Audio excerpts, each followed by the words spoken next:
reminder, of course, no LeBron for this one. Lou, you're first because it's crazy to even say these following words but out loud. Luka's hearing backlash already from some Lakers fans about his performance. He's shooting under 40% and his numbers are down significantly. So what do you say to him, or how do you see him adjusting? Like, how does this play out in your mind?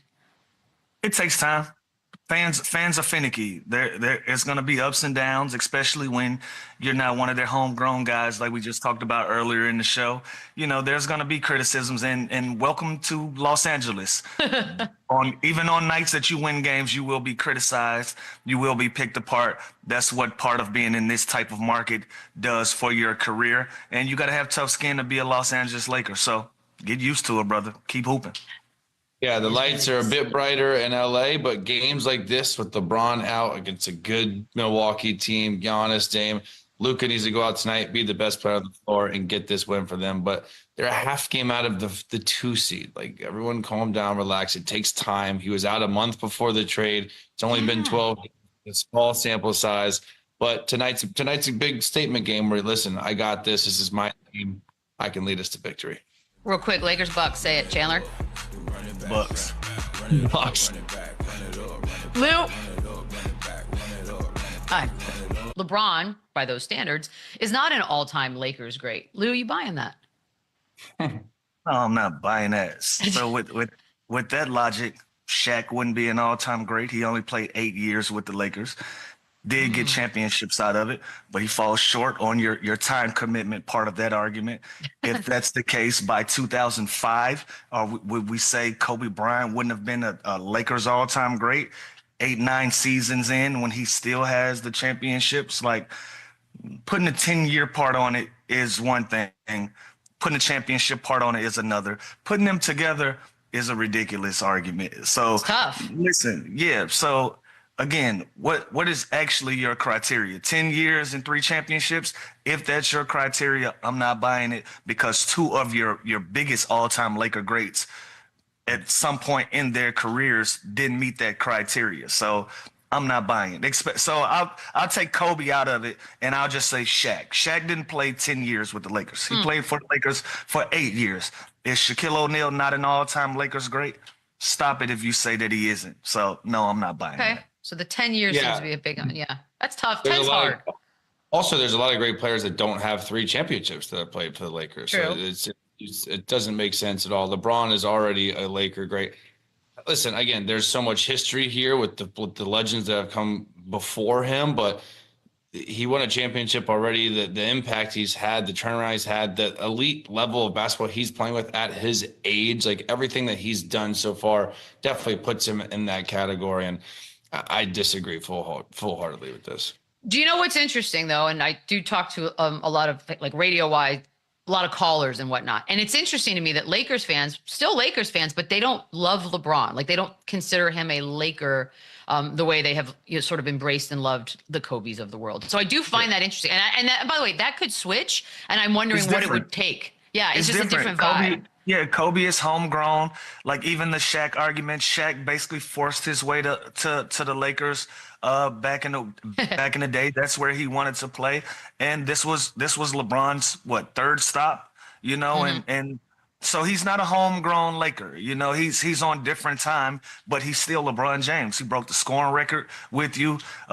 He won the elusive bubble championship that many people have mixed reviews about whether it's a legitimate championship or not. I think it's legitimate because I wanted it like hell. So I'm not going to be one of the people that say that it doesn't count. I wanted that championship.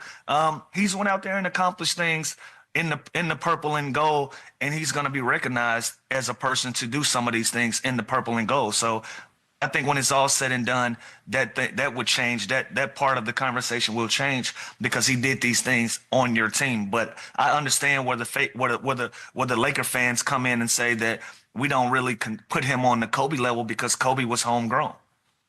It's interesting too because he's a Laker great. He's a Miami Heat great, but in my eyes, he's a Cleveland Cavalier. So but you can go other places and still be great. You know what I mean? Like, to me, Shaq, being from Orlando, he's a Magic player. Like, when I picture Shaq, I picture him with a Magic jersey on. It doesn't mean he's not a Laker great. Like, you know what I mean? So you can have success in multiple different franchises and leave an impact there and a legacy, which LeBron has already done in LA.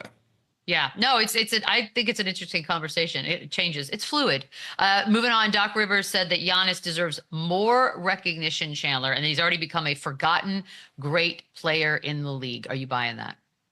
I don't know if he's forgotten. I think that the lack of the team success that they've had this year, he's not in that same conversation as the Jokic's and as the SGAs. But the more games they win, the better he plays in the postseason. I think he'll be talked about and respected more. But listen, the guy's stats are unbelievable. I think he's still top 5 in MVP voting. He's an all NBA type player. He's multiple All-Stars. So I think he's just gotten a little lost in the shuffle this year with just how good SGA and Jokic have been. But I think he's pretty much respected. He's first ballot Hall of Famer. The minute he qualifies for that, he's a champion.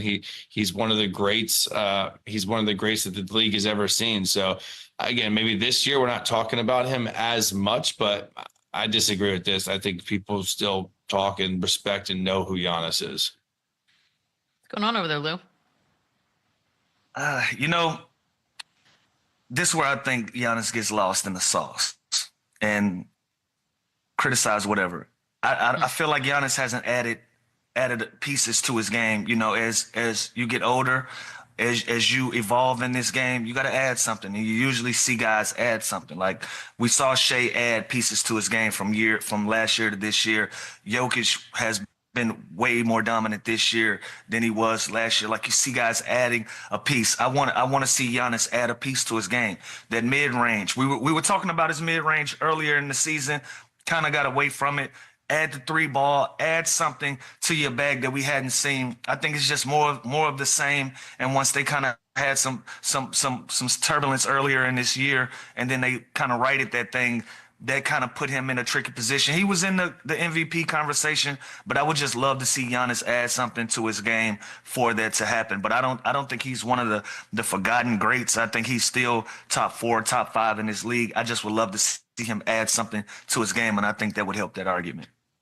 All right, Lou, you're up first on this next one. Steve Kerr said that when it comes to skills, Steph is the greatest of all time, and that the way he impacts games is different. You buying that? Initially, I am buying that. As great a shooter that Steph Curry is, I don't think he gets recognized for his ball handling.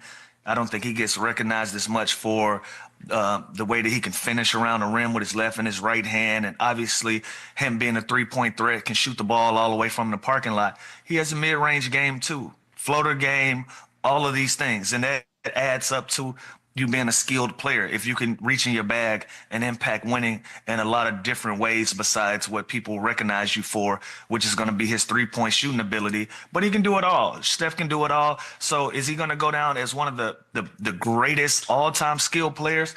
He's in that conversation. I haven't done an in-depth dig to really combat somebody else or give him something to feed off of that's different in this argument.